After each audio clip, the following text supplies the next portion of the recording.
श्री शिवाय नमस्तुभ्यम। हर हर महादेव। 3 अगस्त 2025 रविवार का दिन सावन महीने की 10वीं तिथि के रूप में आ रहा है। ये श्रावण मास की सबसे बड़ी और विशेष तिथि है क्योंकि ये रविवार को पड़ रही है और इसका ज्योतिषीय और धार्मिक महत्व बहुत ज्यादा है। पूज्य गुरु जी ने अपनी शिव महापुराण कथाओं में बार बार इस संयोग के महत्व पर जोर दिया है।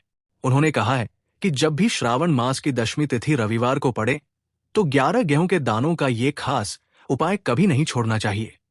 ऐसा दुर्लभ संयोग पूरे साल में सिर्फ एक ही बार आता है। अगर आपने साल भर में ये उपाय कभी नहीं किया तो 3 अगस्त रविवार का ये दिन आपके पास आखिरी मौका है।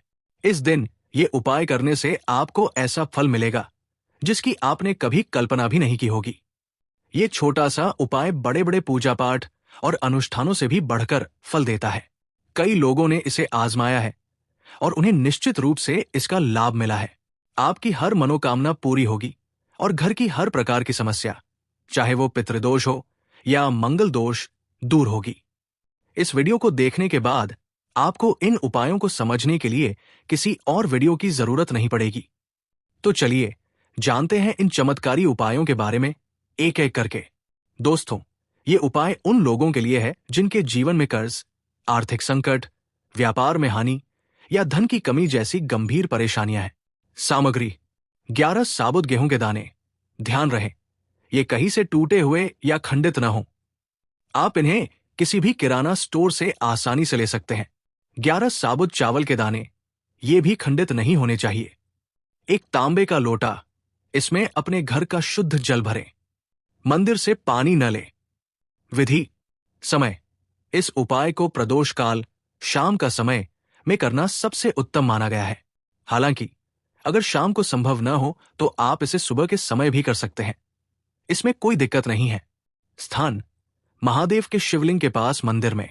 दिशा: शिवलिंग के सामने उत्तर दिशा, नॉर्थ डायरेक्शन की ओर मुख करके खड़े हों। समर्पण क्रम ध्यान से समझें। सबसे पहले आपके पास जो 11 चावल के दाने हैं उन्हें माता अशोक सुंदरी के स्थान पर समर्पित करें। माता अशोक सुंदरी का स्थान शिवलिंग पर उस जगह होता है जहां से जल नीचे गिरता है, उसके बीच का भाग। दाने समर्पित करते समय अपना नाम और गोत्र जरूर बोलें। इसके बाद तांबे के लोटे का जल शिवलिंग पर कहीं भी अर्पित न करें। सिर्फ और सिर्फ माता पार्वती के हस्तकमल, शिवलिंग की जलाधारी पर गोल फैला हुआ भाग पर गोल गोल घुमाते हुए समर्पित करें। ध्यान रहे, ये जल अशोक सुंदरी के स्थान पर या सीधे शिवलिंग पर नहीं चढ़ाना है। अंत में आपके पास जो 11 गेहूं के दाने बचे हैं उन्हें अपनी विशेष मनोकामना या इच्छा बोलते हुए महादेव के शिवलिंग पर समर्पित कर दें। गुरु जी ने बताया है कि अन्न, विशेषकर गेहूं, महादेव को समर्पित करने से हमारी हर इच्छा पूरी होती है। रविवार के दिन ऐसा करना बेहद शुभ फलदायी होता है। ये उपाय भगवान शिव और सभी 33 कोटि देवी देवताओं को प्रसन्न करता है। ये उपाय उन लोगों के लिए है जिनके घर में धन की कमी रहती है, लक्ष्मी जी का वास नहीं होता या व्यापार में उन्नति नहीं हो रही है। सामग्री: एक साबुत काली मिर्च। सुनिश्चित करें कि ये कहीं से टूटी हुई न हो। एक गोल बाती का दीपक। आप मिट्टी का दीपक ले सकते हैं या फिर शुद्ध आटे को गूंथकर बिना नमक या हल्दी के घर पर भी बना सकते हैं। शुद्ध गाय का घी दीपक में भरने के लिए। विधि: समय: प्रदोष काल में। स्थान: प्राथमिकता: अगर आपके घर के आसपास बेलपत्र का पेड़ उपलब्ध है तो वहीं जाएं। विकल्प: यदि बेलपत्र का पेड़ बहुत दूर है या उपलब्ध नहीं है तो आप इसे शंकर जी के मंदिर की चौखट पर कर सकते हैं। बेलपत्र के पेड़ के पास विधि: उत्तर दिशा की ओर मुख करके खड़े हों। दीपक को बेलपत्र की जड़ में प्रज्वलित करें। अपनी हथेली पर एक काली मिर्च रखें। बेलपत्र के पेड़ की 5 बार परिक्रमा करें। यदि परिक्रमा करना संभव न हो तो दीपक के चारों ओर काली मिर्च को 5 बार घुमाकर आरती करें, जैसे आप आरती करते हैं। घुमाने के बाद उसी काली मिर्च को जलते हुए दीपक में डाल दें। वहीं बैठकर हाथ जोड़कर आंखें बंद करके अपनी सभी समस्याएं, जैसे धन की कमी, लक्ष्मी जी का वास न होना, महादेव से विनती करते हुए बताएं। शंकर जी के मंदिर में विधि: अगर बेलपत्र का पेड़ न हो, इन सभी सामग्री को लेकर शंकर जी के मंदिर जाएं। मंदिर में पहुंचकर शंकर जी के मंदिर की चौखट पर दीपक को प्रज्वलित करें।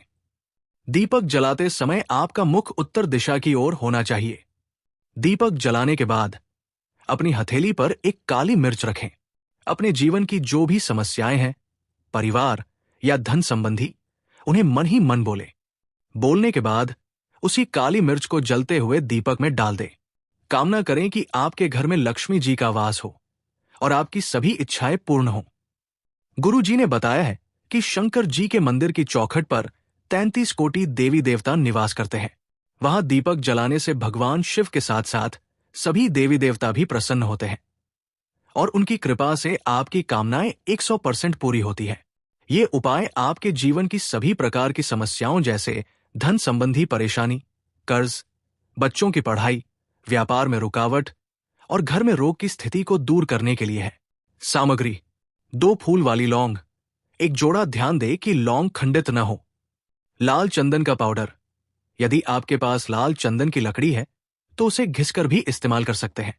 चंदन को तेज और जीवन के अंधकार को दूर करने का प्रतीक माना जाता है। एक तांबे का पात्र, इसमें अपने घर का शुद्ध जल भर लें। एक गोल बाती का दीपक, मिट्टी का या आटे का, शुद्ध घी भरा हो। विधि: समय: आप इस उपाय को सुबह से शाम तक किसी भी समय कर सकते हैं, लेकिन इसे रविवार के दिन ही करना है। स्थान: भगवान शिव का मंदिर और फिर बेलपत्र का वृक्ष। समर्पण क्रम ध्यान से समझें। सभी सामग्री लेकर मंदिर पहुंचे। मंदिर में प्रवेश करते ही चौखट के सीधी तरफ गोल बाती का दीपक प्रज्वलित करें। दीपक जलाते समय अपनी मनोकामना बोल दें। अब इन सभी सामग्रियों को शिवलिंग के पास लेकर पहुंचे।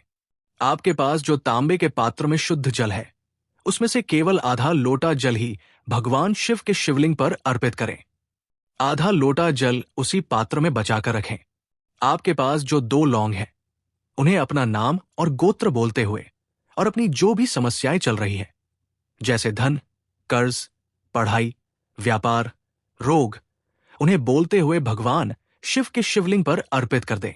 लौंग चढ़ाने के बाद अपना हाथ वही शिवलिंग पर रखें और महादेव से प्रार्थना करें कि आपके जीवन की ये सभी परेशानियां दूर हो जाएं। अब आपने जो 2 लौंग शिवलिंग पर समर्पित की थी, उन्हें वापस उठा लें।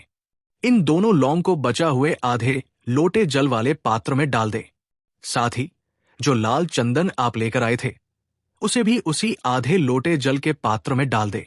अब इस आधे लोटे जल, जिसमें लौंग और चंदन है, को लेकर सीधे बेलपत्र के वृक्ष के पास पहुंचे। अगर घर पर है तो घर पर ही या आसपास कहीं भी बेलपत्र के वृक्ष के पास आपका मुख उत्तर दिशा की ओर होना चाहिए।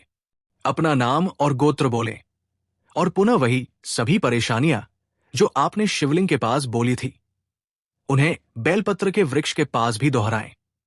अंत में इस आधे लोटे जल को श्री शिवाय नमस्तुभ्यम मंत्र का जाप करते हुए बेलपत्र के वृक्ष की जड़ में पूरा समर्पित कर दें। गुरु जी कहते हैं कि ये उपाय आपकी हर बड़ी से बड़ी समस्या को महादेव की कृपा से दूर करेगा। ये उपाय आपके जीवन से अंधकार दूर करने, तेज प्रकाश की वृद्धि करने, सुख शांति लाने, धन में वृद्धि करने और बुद्धि, ज्ञान तथा विवेक की प्राप्ति के लिए है। सामग्री: एक गुड़ का टुकड़ा। गुड़ जीवन में तेज की वृद्धि करता है और अंधकार दूर करता है। एक साबुत चावल का दाना। अक्षत चावल सुख शांति और धन में वृद्धि लाता है। एक साबुत हरा मूंग। हरा मूंग बुध ग्रह को प्रसन्न करता है, जिससे बुद्धि, ज्ञान और विवेक बढ़ता है। एक तांबे का पात्र। अपने घर का शुद्ध जल भरा हो। ध्यान दे कि हरा मूंग और चावल का दाना साबुत होना चाहिए, खंडित नहीं। विधि: समय: रविवार के दिन सुबह से शाम तक किसी भी समय। स्थान: भगवान शिव का मंदिर। समर्पण क्रम: सबसे पहले गुड़ का टुकड़ा, चावल का दाना और हरा मूंग, इन तीनों को जल के पात्र के अंदर डाल दे। अब इस पात्र को लेकर भगवान शिव के शिवलिंग पर जाएं।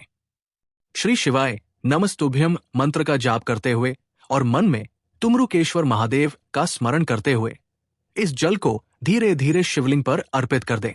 गुरु जी ने बताया है कि तुमरुकेश्वर महादेव का स्मरण इस उपाय को और अधिक प्रभावशाली बनाता है और जीवन की सभी अशांति को दूर करता है। ये एक सुंदर और सरल उपाय है ये उपाय आपके जीवन के सभी दुखद क्लिफों को दूर करने और माता लक्ष्मी की विशेष कृपा प्राप्त करने के लिए है। सामग्री: एक गोल बाती का दीपक, मिट्टी का या आटे का, शुद्ध गाय का घी। यदि शुद्ध गाय का घी उपलब्ध न हो तो आप कोई भी देसी घी इस्तेमाल कर सकते हैं। थोड़ी सी हल्दी। विधि: समय: प्रदोष काल में। स्थान: आपके घर में तुलसी जी के घेरे के पास। समर्पण क्रम: तुलसी जी के पास पहुंचकर सबसे पहले दीपक को प्रज्वलित करें। नमो भगवते वासुदेवाय नमः मंत्र का 11 बार जाप करें। अपने सीधे हाथ में थोड़ी सी हल्दी लें और उसे दीपक में अपना नाम और गोत्र बोलते हुए डाल दें। इसके बाद माता लक्ष्मी से प्रार्थना करें कि हे महालक्ष्मी, हमारी सभी दुखद क्लिफों को दूर करो, और महादेव से प्रार्थना करें कि हे महादेव, हमारे सभी दुख कष्टों को खत्म करो। इस भावना से आपको ये उपाय करना है। गुरुजी कहते हैं कि ये उपाय बहुत ही छोटा और प्रभावशाली है और इसे आपको अवश्य करना चाहिए। दोस्तों, अगर आप हमारे चैनल पर नए हैं तो कृपया हमारे चैनल को सब्सक्राइब जरूर करें। इस वीडियो को लाइक करें और कमेंट बॉक्स में श्री शिवाय नमस्तुभ्यम या नमः शिवाय जरूर टाइप करें। अपने फायदे के लिए इस वीडियो को पूरा देखकर जाएं, तभी आपको इन उपायों का पूर्ण लाभ मिलेगा। यदि आप वीडियो को बीच बीच में काट काट कर देखेंगे तो हो सकता है आपको पूरी जानकारी न मिल पाए और उपाय का पूरा फल न मिले। ये सभी उपाय पूज्य गुरुजी ने अपनी शिव महापुराण कथाओं में बताए हैं और इन्हें सच्चे मन से पूरी श्रद्धा के साथ करने से निश्चित रूप से लाभ मिलता है। महादेव आपकी सभी मनोकामनाएं पूर्ण करें।